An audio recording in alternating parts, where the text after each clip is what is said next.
I never talked to my granddad without being nervous.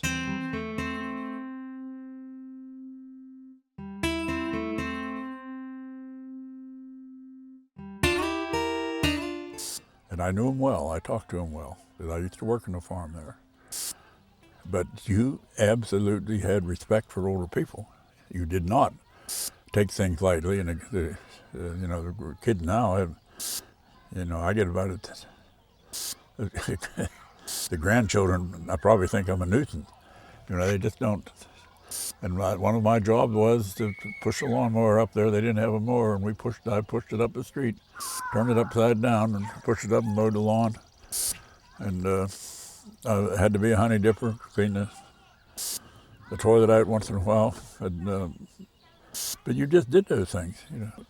If you don't have electricity, you don't know anything about power or lights or anything like that, you really don't miss it.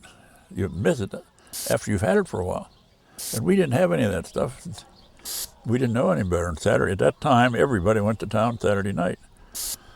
And I stayed down at my granddad's. The 5 and 10 cent store was a meeting place. The women, when they got their shopping done, would all sit in there. They had benches for them to sit around, talk, and visit. And the farmers, like Uncle Lawrence and granddad, often would take butter and eggs to some of the stores and trade it. At that time, a lot of the small farms, like their granddad, they never kept more than, I think, a half a dozen. I doubt if they ever milked more than 4 or 5 cows. But they would save the cream. We'd separate the milk. And what everybody likes today, the skim milk, we carried it right to the pigs. Never took it in the house. And we kept enough whole milk. And then we'd save the cream and take the cream into Keffer's Creamery and sell it to them. And I remember Uncle Lawrence's, they would come down off the ridge, and they always kept chickens, and she'd take eggs and trade that for staples and stuff they couldn't raise in a farm. And that's the way that's the way they got along. And this is in the middle of the Depression, right? Were there, right. Did you know other families that were really having a hard time, or were there people who were really struggling to eat? We were considered well off during that time. He had a job. We got a little money. And between what they grew in the garden and canning and the farm, I know that Granddad would, or Aunt Carrie or somebody would send down a ham hock or send us a ham hock or something. And you just made do. You didn't. I do know that. I think one of the girls mentioned Sundays when you had a big meal, but other than Sunday, you didn't have a big meal. You had stuff that's not too expensive. But as kids, I don't think we ever knew it. We never knew we were poor. We didn't know any better. We lived up in the mountain. We didn't have. They talked about the radio. Dad had an old crystal set. We had no power, and I remember him listening to fights, and he would tell us what was going on. But I don't think I even knew how to turn the thing on if I would have wanted to listen to it. We've always slept in one. My brother and I always slept in one bed. We only had one single bed, and of course he went in the service before I did. And one time, I don't know where he was. He wasn't there, but with Easter time, and I went to bed with a chocolate Easter egg. And at that time, we slept in a raw. And I fell asleep with that Easter egg. And I was just a chocolate baby boy. I rolled around that thing all night. It was really a mess. They didn't mention much about Oregon. My mother had an aunt out there, Aunt Louisa, that wrote back and offered their farm, 20 acres, to any of the relatives that wanted to come out and live out there. And she had a woman who looked after her, Ina. I don't remember what her last name was. But Dad always wanted to go west, so we decided to go west. And we owned a house in Darlington, or he owned a house in Darlington, and it was rented out at that time. I'm not sure to who, Uncle Dick maybe. And we had a sale up at Rolling Rock, where he lived up at Rolling Rock. And the sale brought about $105. Sold everything that they couldn't carry with them.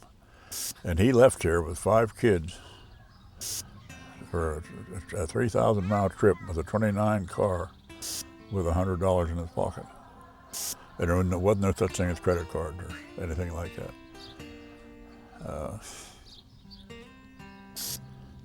It would just take a tremendous amount of guts to do that. And we lived pretty good.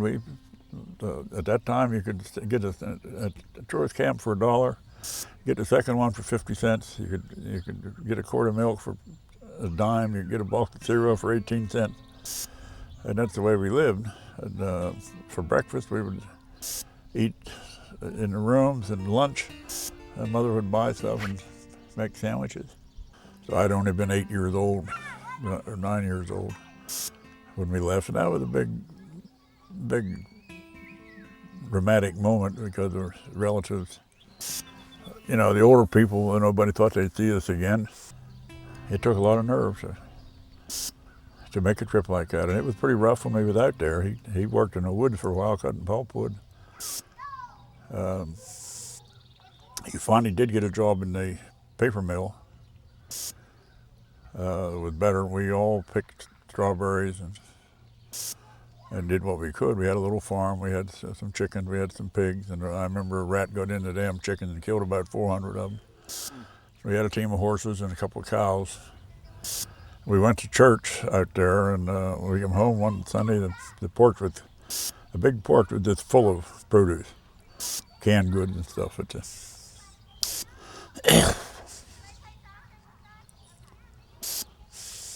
Those were pretty skimpy days.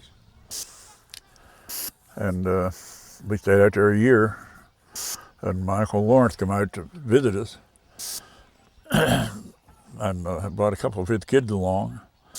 And I don't think their taillights was out of sight till they decided to come home. And I think they got a little homesick then.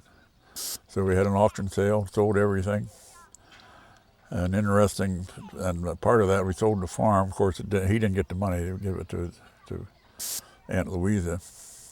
But an interesting part of that was we sold a team of horses, and the same man that bought the farm bought the horses, and he didn't pay for them. So Dad was smart enough to file a lien against the farm for those horses.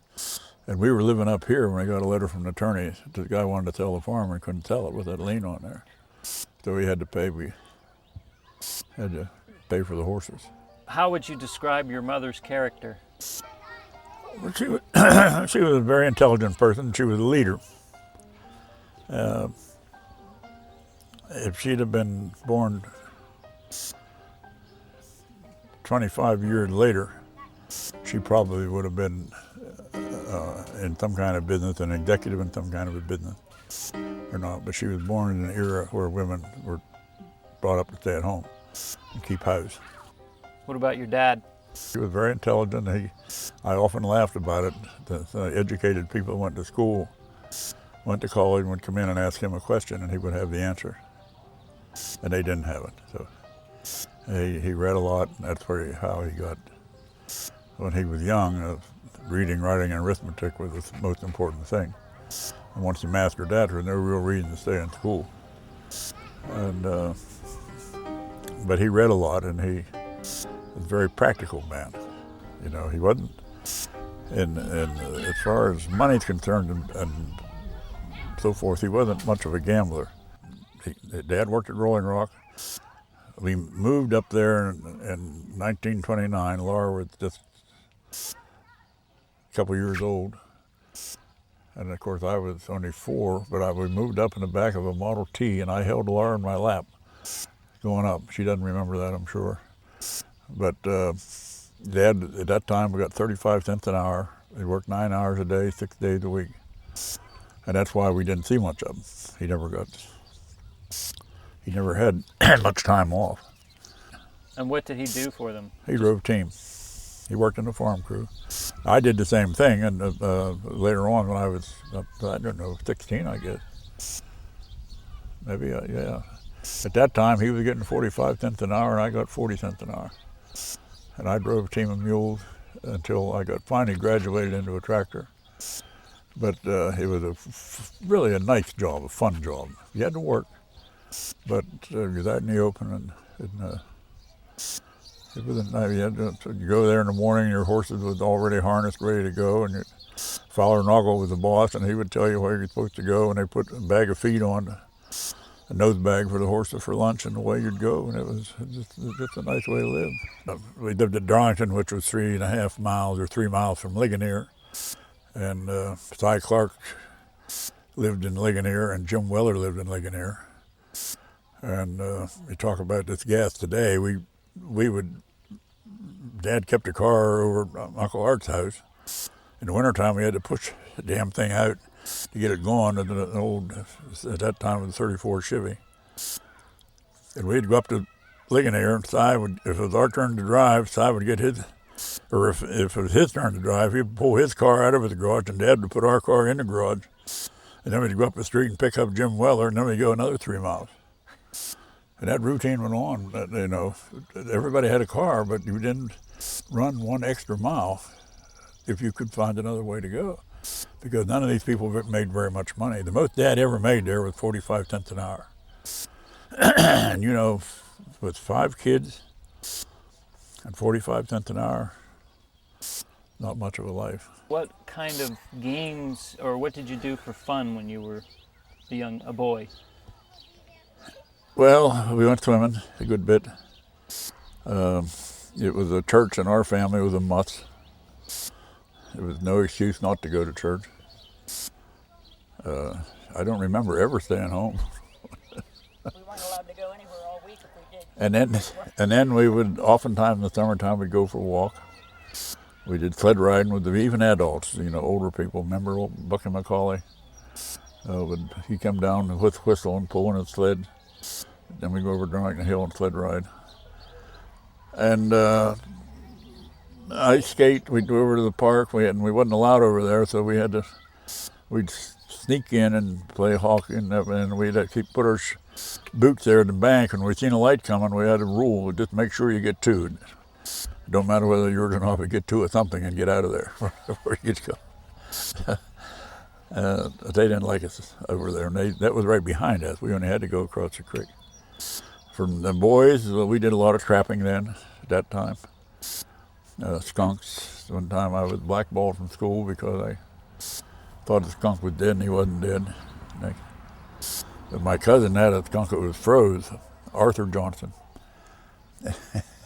He took and put it in the oven to thaw it out, you know, in a coal stove, so you can imagine what kind of mess that was. But we used to, we did a good bit of hunting as soon as we was old enough to hunt and trapping. So it was. Did you sell the pelts when you went? Oh yeah. Where that would was you our sell Christmas them? money. Where would you sell? Oh, there was a lot of places. Tears and Roebuck bought them, but I don't recall all the places. But Tears and Roebuck was. But that was how we got money for Christmas. My cousin Wib Rose had an old Chrysler car, or no, it was a Model A, and we would change drivers without stopping. And in order to do that, you had to get out and go over the hood and get in the other side. And we did that, and he wound the wind up. And he was driving, and I went over the hood. Was on the running board, and he wound the wind up. There's nothing to hold on to except the parking light. We were around the curve, and the parking light broke off.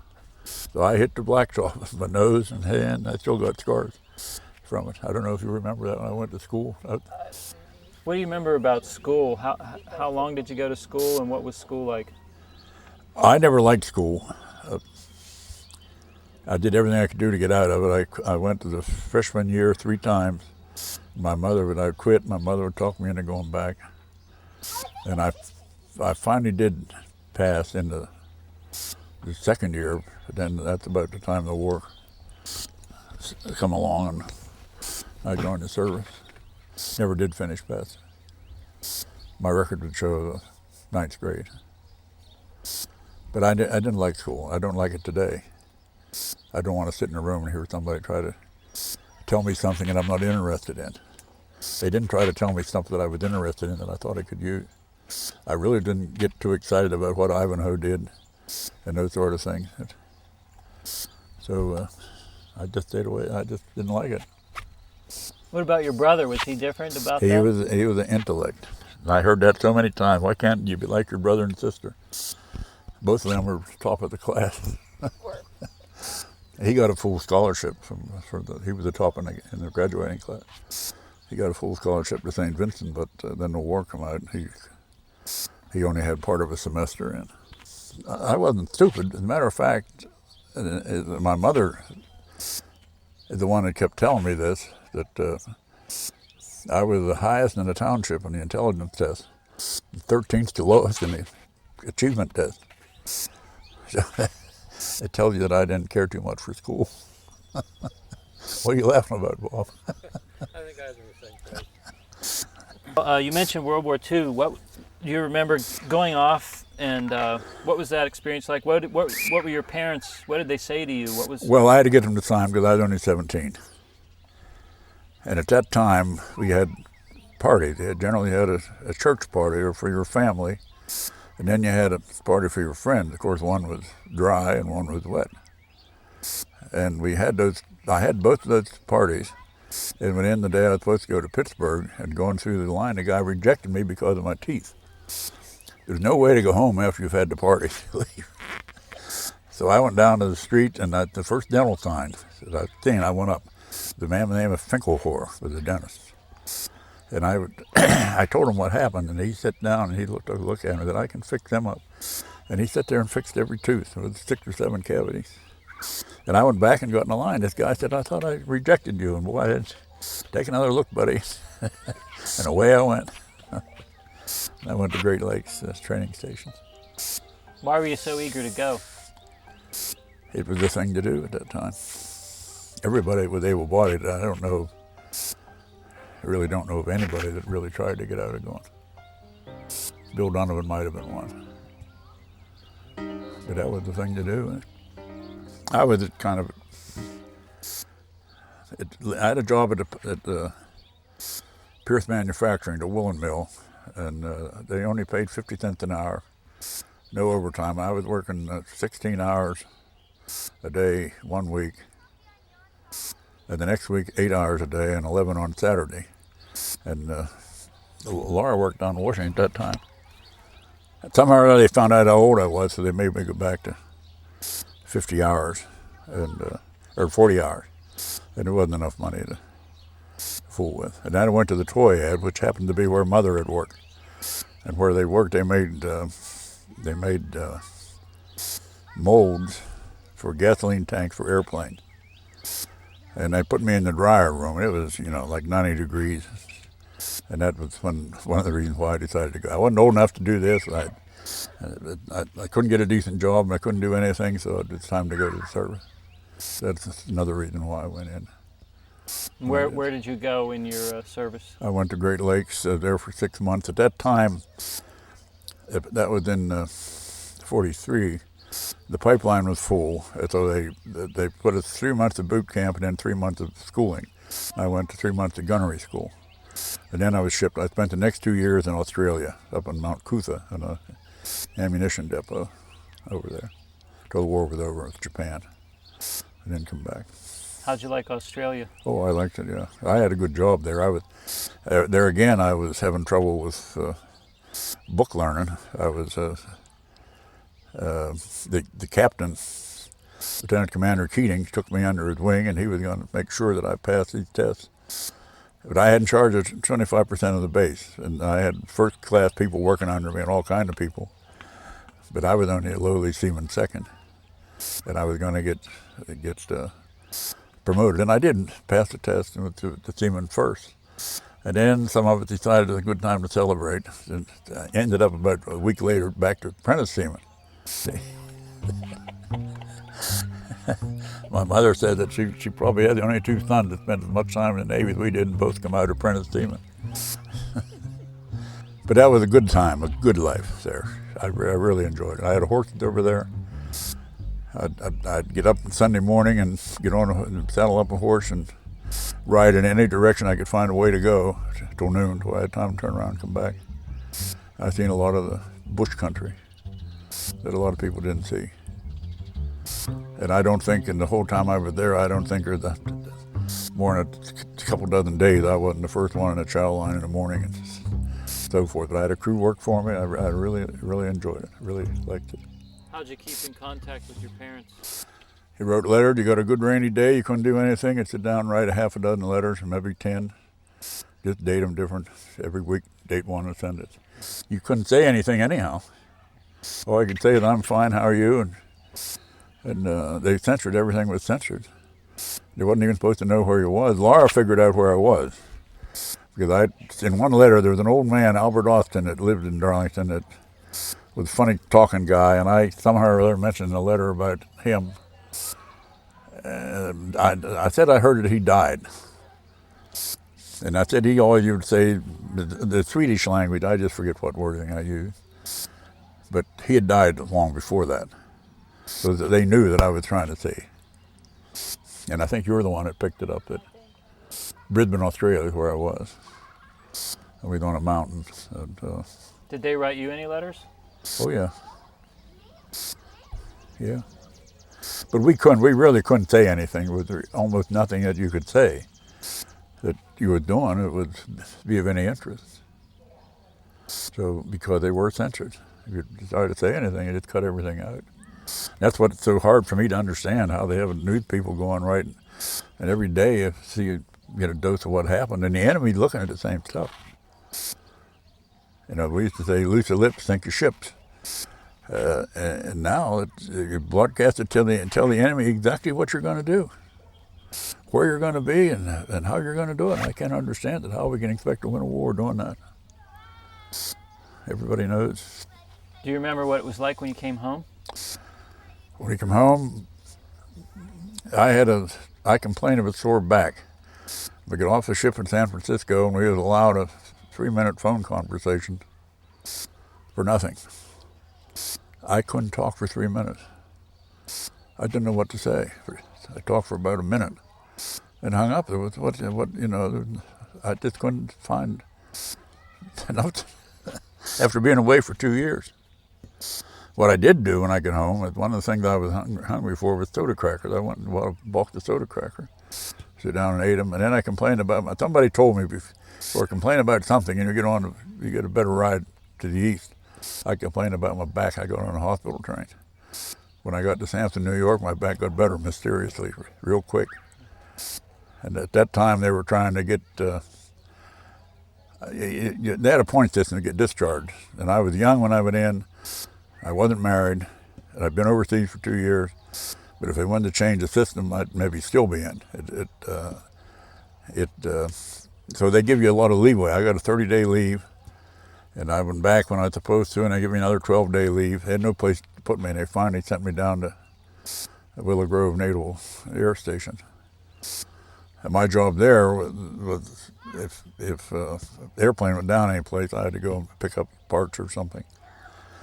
But they had a transit strike in Philadelphia at the time, and I was commissioned to take a tractor trailer and make a run from City Hall down to the Naval Yard and back every day. I never drove a tractor trailer in my life.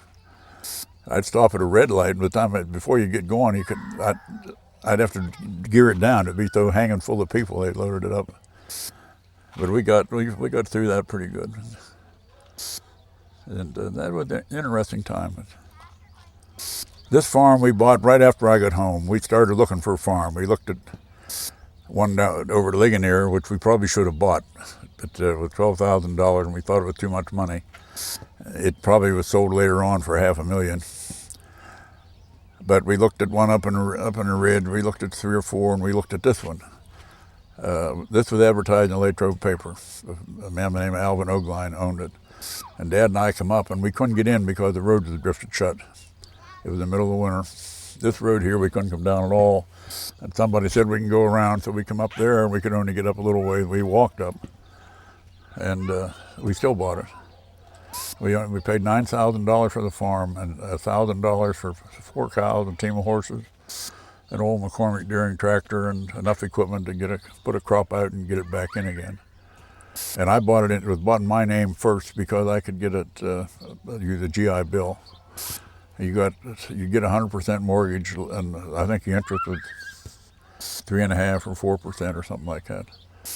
And the government paid, I think, the interest for the first year. I just forget what all the particulars was. But we went in it together, and then later on we put both names on it. But at that time, But every other farm along the road is for sale. The guys went to the service.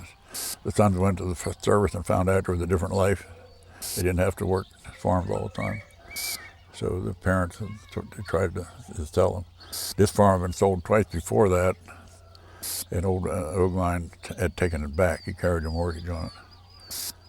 And yeah, the irony of the thing is, the neighbors and some other people, Johnny Balter here, John was one of them that said that we bought the worst farm in Somerset County.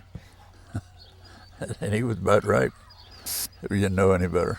Was it a dairy farm first? Was that? Yeah. How did that work out? I mean, did you... Well, we started shipping milk, but we never got it. We didn't have the money to get it where we had to go. Dad worked he worked at a Lake Grove mill, and he drove down for, I think, till fall, and I stayed here.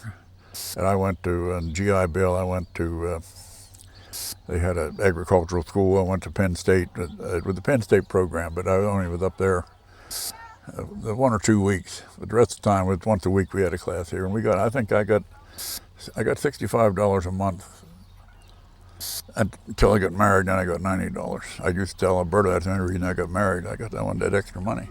So then later on, after Dad got tired driving over the mountain, and I went out in public work and started. I worked on the highway and the road. I worked for Lake Grove Construction Company. Worked on Route 22 and I went through there. I worked different places in coal. I worked right down here on a script job.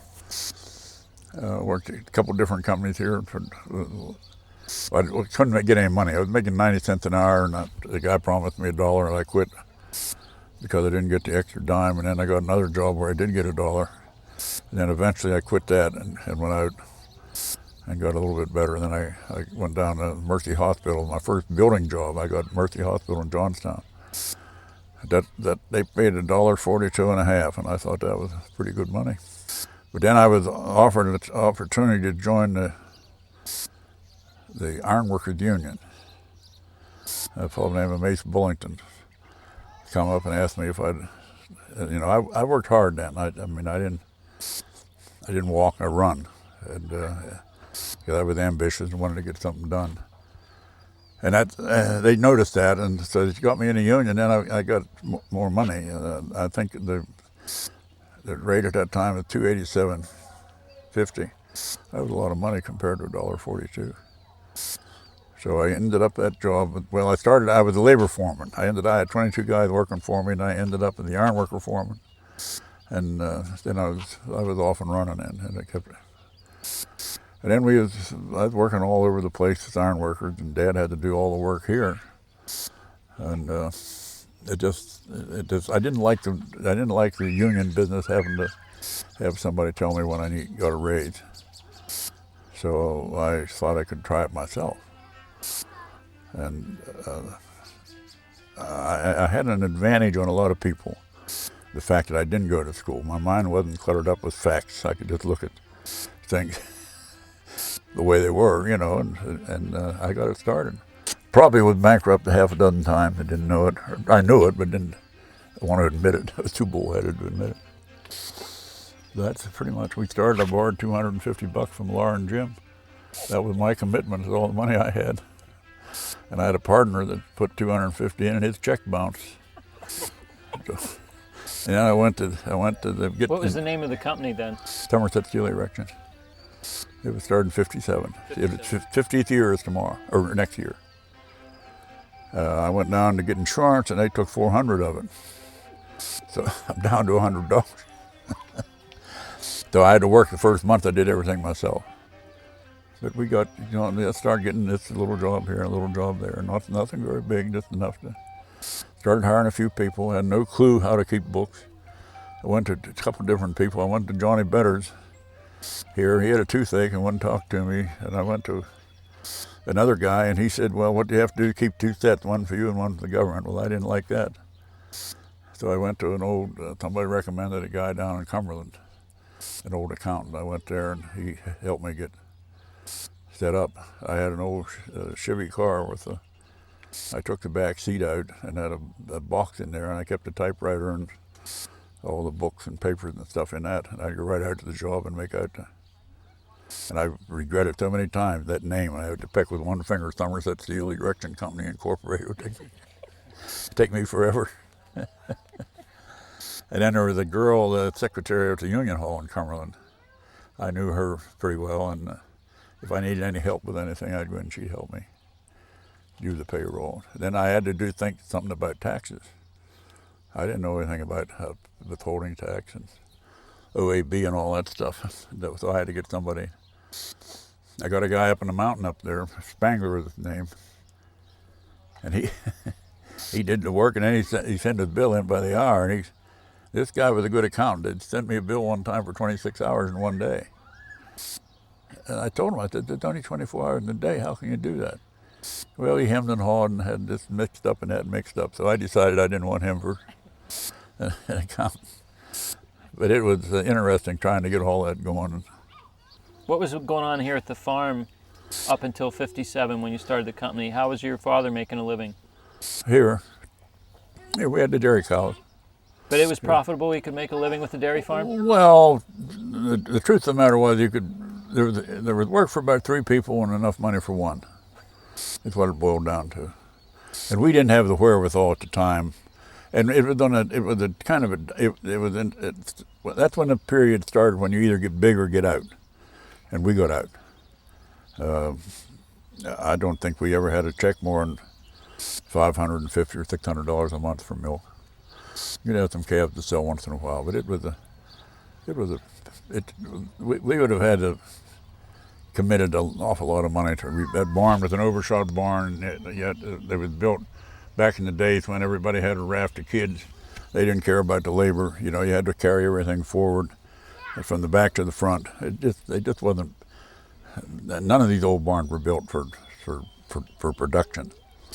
So there was a better way to make a living, and sitting there working 7 days a week and barely making enough to survive on it wasn't something that I wanted to do.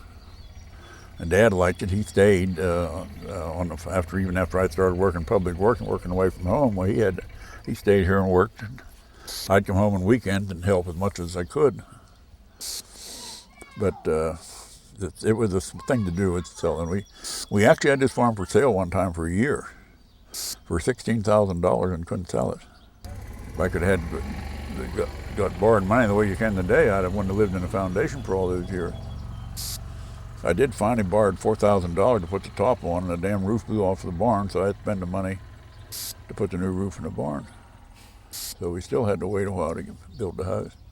That flat roof, it used to leak. I'd get a gun and shoot up through the roof to try to find a hole. I couldn't find a hole. I'd shoot up through it, but the water would drop down and run over about 10 feet before it would drop down. But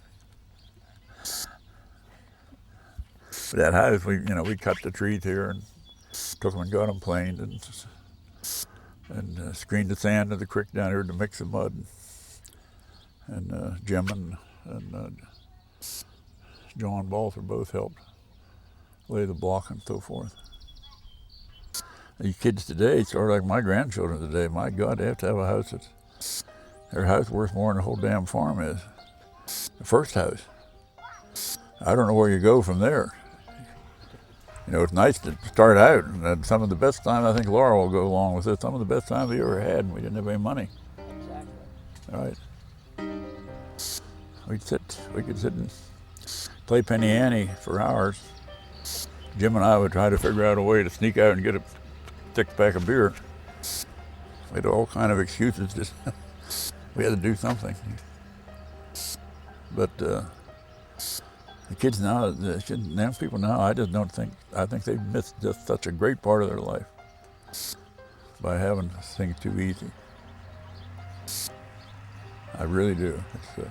It's expecting too much. You get when you start out, when you have so much, you don't have really anything to work for. And if you lose it, then you're really in trouble because you don't know how to go back.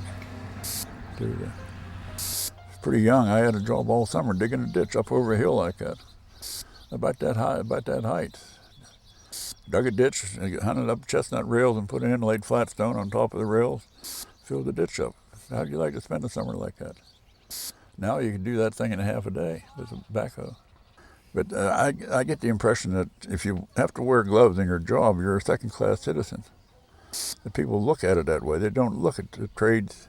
They don't look at it like welding or a hydraulic person or somebody that does that kind of work as the same value as somebody that's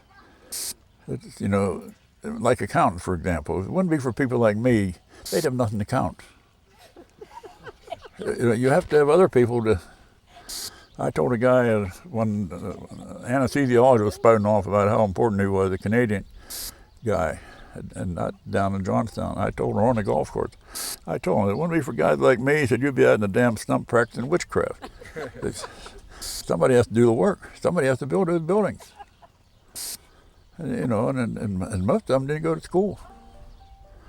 But as long as you're not hungry and have clothes on your back, there's really not too much else. Everything that I do, we do a lot of things, travel around a good bit, but it's all window dressing. You can get along good without it. You don't have to do it. But the interesting thing there, we had cows out there, no fence, and I was riding a horse watching the cows, and the damn horse threw me off. And Dad said, "I'll show you how to do that." He jumped on the horse, and in about 2 minutes he was off. I thought that was kind of fun.